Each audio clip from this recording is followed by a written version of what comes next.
Update kasus Subang, ketakutan Yoris dan sang istri saat pemeriksaan jadi sorotan. Kenapa? Pelakukah? Namun sebelum kita lanjut, mohon luangkan jari Anda untuk menekan tombol like dan subscribe, agar kami lebih semangat menyajikan berita-berita terupdate untuk Anda, dan tonton video ini sampai habis, agar Anda tidak setengah-setengah dalam mencerna sebuah berita. Berikut ini perkembangan kasus pembunuhan ibu dan anak di Subang masih terus berlanjut sampai saat ini. Baru-baru ini, saksi Yoris dan sang istri sentral menjadi perbincangan baru dalam kasus Subang ini yang diduga sebagai pelaku. Hal ini bukan hanya sebatas dugaan dari para netizen saja, namun juga pihak kepolisian yang mencurigai gerak-gerik dari Yoris dan sang istri.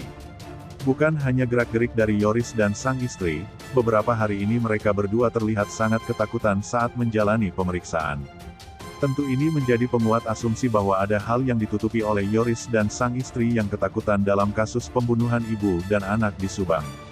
Sebagaimana dikutip priangantimurnews.com dari YouTube Wahyu Seno, ternyata Yoris dan sang istri yang dicurigai oleh pihak kepolisian sebagai pelaku. Perlu diketahui, bukti lain yang disebut ketakutan Yoris ini adalah sejak awal pemeriksaan selalu ditemani oleh sang istri.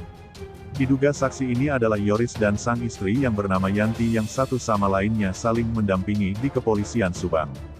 Mungkin ini hal yang wajar karena mereka adalah suami istri, namun memang sedikit ada kejanggalan yang harusnya Yoris saja sendiri yang datang saat diperiksa dan sang istri di rumah saja untuk menjaga anaknya.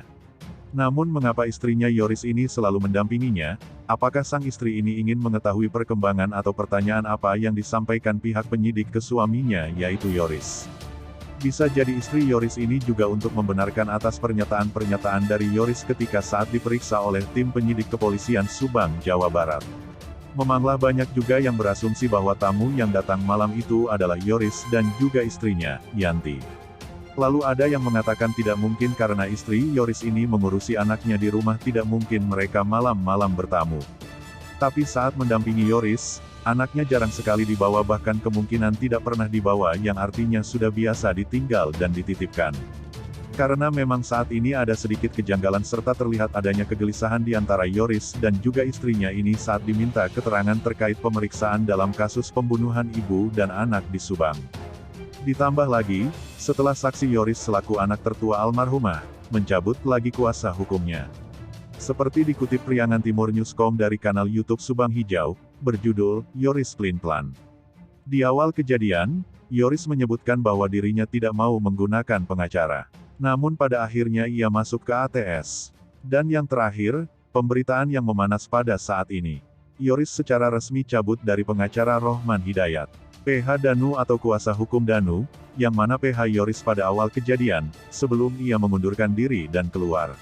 Ahmad Taufan pun menanggapi hal tersebut, mengenai kabar kembali mencabut kuasa hukum lagi. Ahmad Taufan merasa prihatin terhadap Yoris. Yoris dinilai plin-plan dan tidak bisa mengambil keputusan dalam setiap urusannya. Mungkinkah hal tersebut dampak dari kehadiran Mr. X? Kabarnya Yoris menemukan bukti yang memberatkan dua saksi dalam kasus pembunuhan di Subang, Jawa Barat. Siapakah dua saksi dalam kasus pembunuhan di Subang yang dijauhi Yoris tersebut? Yoris saat ini tidak lagi menggunakan kuasa hukum dan menyatakan mengundurkan diri dari pengacara Rohman Hidayat pada tanggal 26 Mei tahun 2022. Yoris sudah berniat akan menyelidiki kasus yang telah menewaskan ibu dan adiknya tersebut. Siapapun pelakunya harus dihukum mati, demi keadilan ibu dan adik tercinta, ucap Yoris selaku anak tertua almarhumah Tuti. Nah, gimana menurut kalian? Terima kasih telah menyimak video kami. Nantikan video menarik lainnya hanya di channel Up Info.